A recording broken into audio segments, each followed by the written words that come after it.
Social মিডিয়াতে viral হওয়া একটি ভিডিও। একটি পেঙ্গুইন নিজের গ্রুপকে ছেড়ে অ্যান্টার্কটিকা বরফিলা পাহাড়ের দিকে একাই চলতেছে।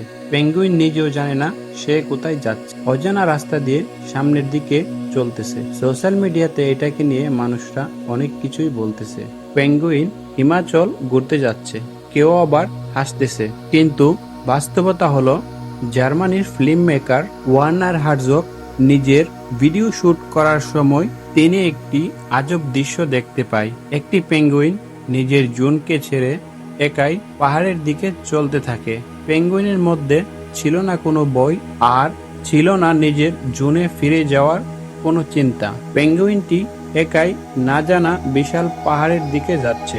এই পাহাড় এমন এক জায়গা, না আছে খাবার, না আছে পানি। পেঙ্গুইন এই বিশাল পাহাড়ে নিজের মৃত্যুর দিকে ছুটে চলছে।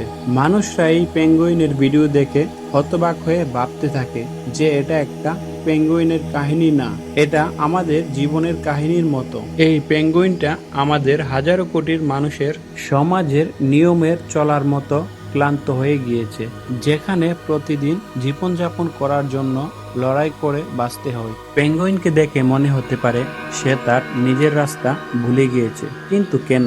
একটি পেঙ্গুইনের নরমালি থাকার কথা সমুদ্রে কিনারায়, কিন্তু সে চলছে মাটি আর উঁচু পাহাড়ের দিকে।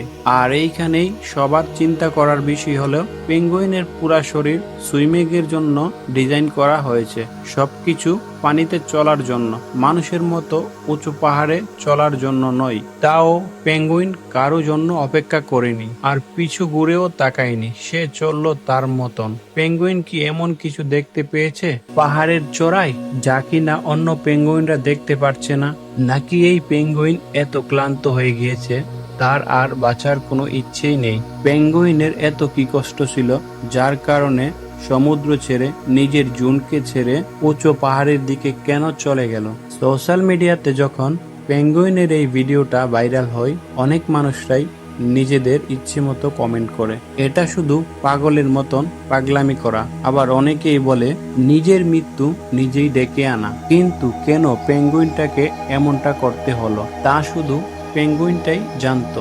সবসময় আমরা যেটাকে পাগলামি মনে করি, হয়তো এটাই হতে পারে তার সব থেকে বড় সমস্যার কারণ। পেঙ্গুইনদের ব্যাপারে জানা যায় যে তারা অনেক কৌতূহল, সামাজিক এবং বুদ্ধিমান প্রকৃতির পাখি। একসাথেই শিকার করে এবং একসাথে জোট বেঁধে থাকে। নিজেদের বাচ্চাদের সুন্দরভাবে পালন করার জন্য হাজারো মাইল একসাথে সফর করে। কিন্তু এক পেঙ্গুইন একলা জুন থেকে একাই চলে যেতে থাকে।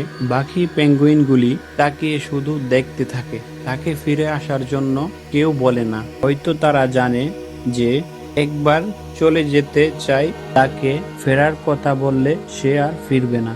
আর এমন কাহিনী মানুষদের সাথেও হয়। আমরাও আমাদের জীবনে এমনও মানুষ দেখেছি, ডিপ্রেশনের কারণে পাহাড়ের দিকে একাই চলতে থাকে, সমুদ্রের দিকেও একাই চলতে থাকে। কারণ একজন মানুষের ভিতর কেমন অনুভূতি আর কেমন কষ্ট আছে, এটা শুধু সেই মানুষটাই জানে, আর অন্য কেউ এটা বুঝতে পারবে না। শীতল হাওয়া আর তুষারের ঝিরঝির বৃষ্টিতে পেঙ্গুইন পাহাড়ের চড়াতে চলতে থাকে। পিছনে ঘুরে তাকানোর আর ইচ্ছে নেই। পিছনে ভিডিও শুট করার মানুষগুলি ক্যামেরার দিকে তাকিয়ে স্তব্ধ হয়ে পেঙ্গুইনের দিকে শুধু তাকিয়ে রইল। তাদের মধ্যে একজন ভারী গলায় বলতে থাকে, পেঙ্গুইনরা কি মানুষের মতন ডিপ্রেশনে গিয়ে নিজেই নিজেকে শেষ করার সিদ্ধান্ত নিতে পারে? এই প্রশ্নটা শুধু পাখিদের জন্য না, আমাদের সবার জন্য। আজকে এই পেঙ্গুইন পাহাড়ের দিকে যাচ্ছে, আমাদের সবার কাছে আজীব একটা ব্যাপার লাগতে পারে, কিন্তু এমনও হতে পারে কালকে গিয়ে এমন একটা ভিডিও সবার কাছে নর্মালও মনে হতে পারে। আর আজ এটা একটা পেঙ্গুইনের কাহিনী, সামনে গিয়ে এমন একটা কাহিনী হয়তো আপনার সাথেও ঘটতে পারে। আবার কাল হয়তো পুরো প্রকৃতি চেঞ্জ হয়ে যেতেও পারে। নেচার আমাদেরকে সবকিছু জোরে জোরে বলে বোঝাবে না, নেচার ধীরে ধীরে সংকেত দিতে থাকে। আর এমনও হতে পারে এই পেঙ্গুইন একা চলার ভিডিওটা হয়তো আমাদের জন্য একটা সংকেত।